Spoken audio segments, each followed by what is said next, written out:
ಬೆಳಗಾವಿಯ ಹಿಂಡಲಗ ಜೈಲಿನ ಮೇಲೆ ಅಲೋಕ್ ಕುಮಾರ್ ಅವರು ದಾಳಿ ಮಾಡಿದ್ದಾರೆ. ದಾಳಿ ನಡೆಸಿ ಪರಿಶೀಲನೆಯನ್ನು ಮಾಡಿರುವಂಥದ್ದು ಡಿಜಿಪಿ ಅಲೋಕ್ ಕುಮಾರ್ ಅವರು. ಈ ಸಂದರ್ಭದಲ್ಲಿ ಸಿಗರೇಟ್ ಪ್ಯಾಕು, ಜಿಮ್ ಡಂಬಲ್ಸು ಎಲ್ಲವೂ ಸಹ ಸಿಕ್ಕಿದೆ. ಬೆಳಗಾವಿಯ ಹಿಂಡಲಗ ಜೈಲಿನ ಮೇಲೆ ಅಲೋಕ್ ಕುಮಾರ್ ಅವರ ದಾಳಿಯಾಗಿದೆ, ಪರಿಶೀಲನೆ ಮಾಡಿದ್ದಾರೆ. ಈ ಟೈಮ್ನಲ್ಲಿ ಸಿಗರೇಟ್ ಪ್ಯಾಕೆಟ್ ಸಿಕ್ಕಿದೆ, ಜಿಮ್ ಡಂಬಲ್ಸ್ ಸಿಕ್ಕಿದೆ.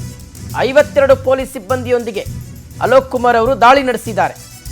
ಹಿಂಡಲಗ ಜೈಲು ಸಿಬ್ಬಂದಿ ಚಳಿ ಬಿಡಿಸಿದ್ದಾರೆ. ಈ ಸಂದರ್ಭದಲ್ಲಿ ಅಲೋಕ್ ಕುಮಾರ್ ಅವರು ಸಿಕ್ಕಾಪಟ್ಟೆ ಆರೋಪ.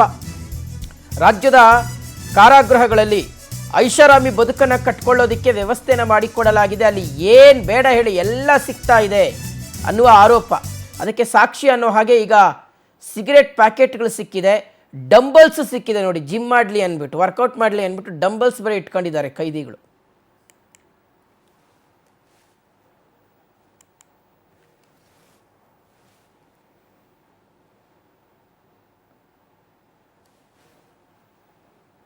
ನಮ್ ಕೆಲಸ ಇದೆ, ನಾವು ಸರ್ಪ್ರೈಸ್ ನಾವು ಬಂದಿದ್ದೀವಿ.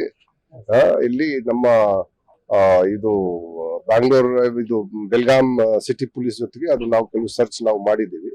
ಸೊ ನಾವು ಅವಶ್ಯಕವಾಗಿ ಮಾಡಬೇಕು. ಸೊ ಯಾವ್ದು ಮೊಬೈಲ್ ಮತ್ತೆ ಯಾವ್ದು ಮಾದಕ ದ್ರವ್ಯ ಸಿಕ್ಕಿಲ್ಲ. ಒಂದು ಪ್ಯಾಕೆಟ್ ಸಿಗರೇಟ್ ಸಿಕ್ಕಿದೆ, ಮತ್ತೆ ಕೆಲವು ಜಿಮ್ ಎಕ್ವಿಪ್ಮೆಂಟ್ಸ್ ಏನಿದೆ ಅದು ಸಿಕ್ಕಿದೆ. ಅದು ನಾವು ಸೀಸ್ ಮಾಡ್ಕೊಂಡು ಕಾನೂನು ಪ್ರಕಾರ ಕ್ರಮ ತಗೊಳ್ತೀವಿ. ಅಲ್ಲಲ್ಲ, ನಾವು ಅವ್ರಿಗೆ ಯಾವಾಗ್ಲೂ ಸೂಚನೆ ಕೊಡ್ತಾನೆ ಇರ್ತೀವಿ, ಡೈಲಿ ಕೊಡ್ತಾನೆ ಇರ್ತೀವಿ. ಇಲ್ಲಿ ನಾವು ಬಂದಿದ್ದು ನೋಡಿದೀವಿ ಕಿ ಯಾವ್ದು ನಮ್ಗೆ 0 ಟಾಲರೆನ್ಸ್ ಇದೆ ಈ ಕಾಂಟ್ರಾಬ್ಯಾಂಡ್ ಐಟಮ್. ಇದು ಮೊಬೈಲ್ ಫೋನ್ ಆಗ್ಲಿ, ಗಾಂಜಾ ಆಗ್ಲಿ, ಬೀಡಿ ಆಗ್ಲಿ, ಸಿಗರೇಟ್ ಆಗ್ಲಿ.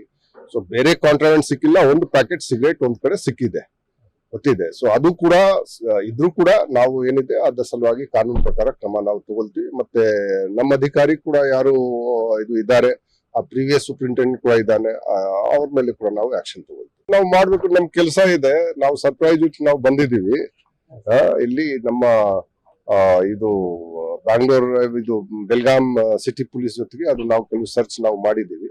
ಸೊ ನಾವು ಅವಶ್ಯಕವಾಗಿ ಮಾಡಬೇಕು. ಸೊ ಯಾವ್ದು ಮೊಬೈಲ್ ಮತ್ತೆ ಯಾವ್ದು ಮಾದಕ ದ್ರವ್ಯ ಸಿಕ್ಕಿಲ್ಲ. ಒಂದು ಪ್ಯಾಕೆಟ್ ಸಿಗರೇಟ್ ಸಿಕ್ಕಿದೆ, ಮತ್ತೆ ಕೆಲವು ಜಿಮ್ ಎಕ್ವಿಪ್ಮೆಂಟ್ಸ್ ಏನಿದೆ. ಇದ್ರ ಬಗ್ಗೆ ಡೀಟೇಲ್ಸ್ ಕೊಡ್ತಾರೆ ನಮ್ಮ ಪ್ರತಿನಿಧಿ ಮಂಜುನಾಥ್ ಪಾಟೀಲ್. ಈಗ ದೂರವಾಣಿ ಸಂಪರ್ಕದಲ್ಲಿ ಜಾಯ್ನ್ ಆಗ್ತಾ ಇದ್ದಾರೆ. ಮಂಜುನಾಥ್, ಇದು ಸರ್ಪ್ರೈಸ್ ಆಗಿ ದಾಳಿ ಮಾಡಿರುವಂಥದ್ದು ಹೇಗೆ ಅಂತ? ಯಾಕೆಂದ್ರೆ ದಾಳಿ ಮಾಡ್ತಾರೆ ಅಂತ ಗೊತ್ತಾದ ತಕ್ಷಣ ಜೈಲಲ್ಲಿ ಇರ್ತಕ್ಕಂಥ ಇಂಥೆಲ್ಲ ವಸ್ತುಗಳನ್ನೆಲ್ಲ ಮುಚ್ಚಿಟ್ಬಿಡ್ತಾರೆ ಅಲ್ಲಿ. ಸೊ ಹಾಗಾಗಿ ಬಹುಶಃ ಇದೇನಾದರೂ ಇಮಿಡಿಯೇಟ್ ಆಗಿ ದಾಳಿ ಮಾಡಿರೋ ಹಾಗೆ ಕಾಣಿಸ್ತಾ ಇದೆ ಅಂತ ಮಂಜುನಾಥ್. ಉತ್ತರ ಕರ್ನಾಟಕದಲ್ಲಿ ಅತಿ ದೊಡ್ಡ ಜೈಲದಂತ ಹಿಂಡಲಗ ಜೈಲಿಗೆ ಇವತ್ತು ದಿಢೀರ್ ದಾಳಿಯನ್ನ ಏನೋ ಒಂದು ಅಲೋಕ್ ಕುಮಾರ್ ಅವರು ಮಾಡ್ತಾರೆ. ಅಲೋಕ್ ಕುಮಾರ್ ಮತ್ತು ಬೆಳಗಾವಿಯ ಪೊಲೀಸ್ ಕಮಿಷನರ್ ಅಂತ ಭೂಷಣ್ ಬೋರ್ಸೆ ಮತ್ತು ಅವರ ನೇತೃತ್ವದಿಂದ ಸುಮಾರು 300ಕ್ಕೂ ಹೆಚ್ಚು ಏನು ಒಂದು ಪೊಲೀಸರ ನಿಯೋಗ ತೆಗೆದುಕೊಂಡು ಏಕಕಾಲಕ್ಕೆ ದಾಳಿ ಮಾಡ್ತಾರೆ. ಆ ದಾಳಿ ಮಾಡಿದ ಸಮಯದಲ್ಲಿ ಬೆಳಗಾವಿಯ ಹಿಂಡಲಗ ಜೈಲಲ್ಲಿ ಡಂಬಲ್ಸ್ ಮತ್ತು ಸಿಗರೇಟ್ ಪ್ಯಾಕೆಟ್ಗಳು ಸಿಗ್ತವೆ.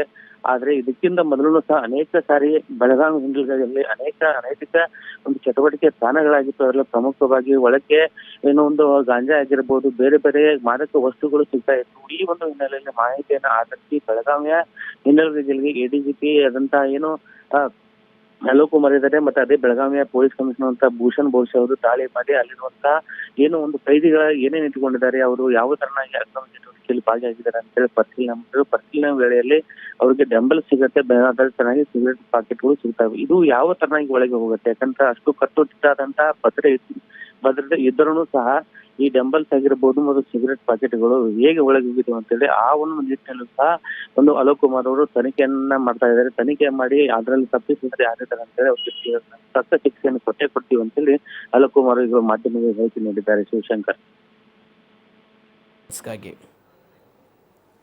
ಓಕೆ ಮಂಜುನಾಥ್, ಥ್ಯಾಂಕ್ ಯು ತಮ್ಮೆಲ್ಲ ಡೀಟೇಲ್ಸ್ಗಾಗಿ.